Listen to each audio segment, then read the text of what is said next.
Yet again, another video from Mr. Wonderful here on this beautiful morning.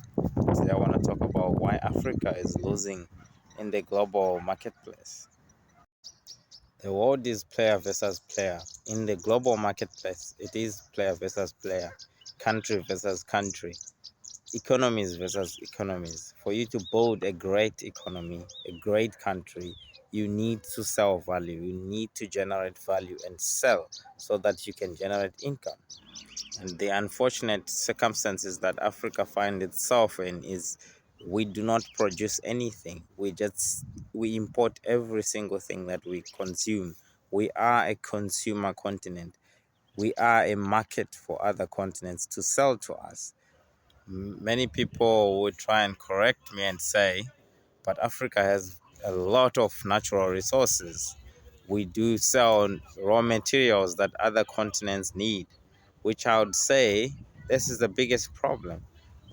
Africa has become very dependent on selling raw materials and processed products to other countries without adding value to it. Then other countries add value to those raw materials and sell them back to us at a very expensive price. I would love to give this as an analogy or an example.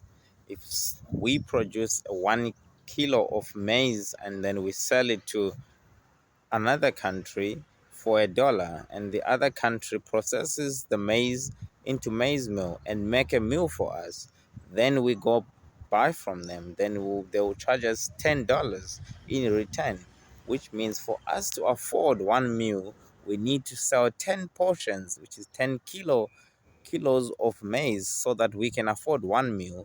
They have made a profit.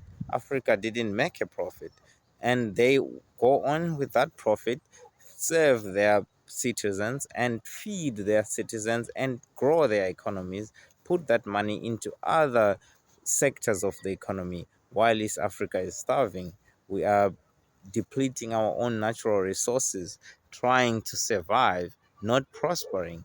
That is why Africa finds itself in this dilemma that we are in.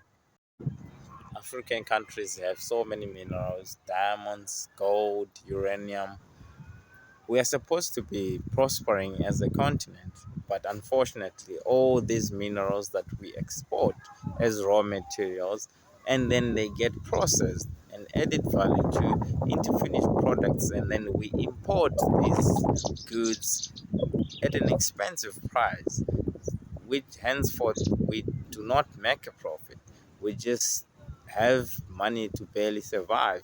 We extract our raw materials to sell so that we can only survive. That's why Africa remains poor today. All the industrial revolutions came and go. They came and went, and Africa did not participate in any of them. We never industrialized. We always found ourselves at the end of the food chain, consuming and buying and feeding these other continents, making them wealthy, only but us keeping ourselves poor. African countries and African economies should learn from the Chinese. They made it so well that they manufacture. They are so good at manufacturing. That is what they are known for. This is what creates value for them. The whole world can scream and hate them. Even the United States of America cannot like them, but they cannot stay away from them because they need their manufacturing capabilities. By not adding value or manufacturing those raw materials that we sell unprocessed to other countries and other economies, especially to the West, we are missing out on the opportunity of making profit on those products and also the employment that is generated by the manufacturing of. I don't like being negative, but it's just a question. What if it happens that Africa runs out of those raw materials that we are being exploited every single day? What will happen to Africa? What will be the future for Africa be like? We have billionaires in Africa, those who have made their money by exploiting and exporting natural resources to other continents. it is a great thing, I would say, to them, but we should be thinking further than just exploiting those natural resources and sending them away. Let's think about processing them. Why can't we take some of that profit that we make as individuals, as private companies, and invest it for ourselves into manufacturing in the continent?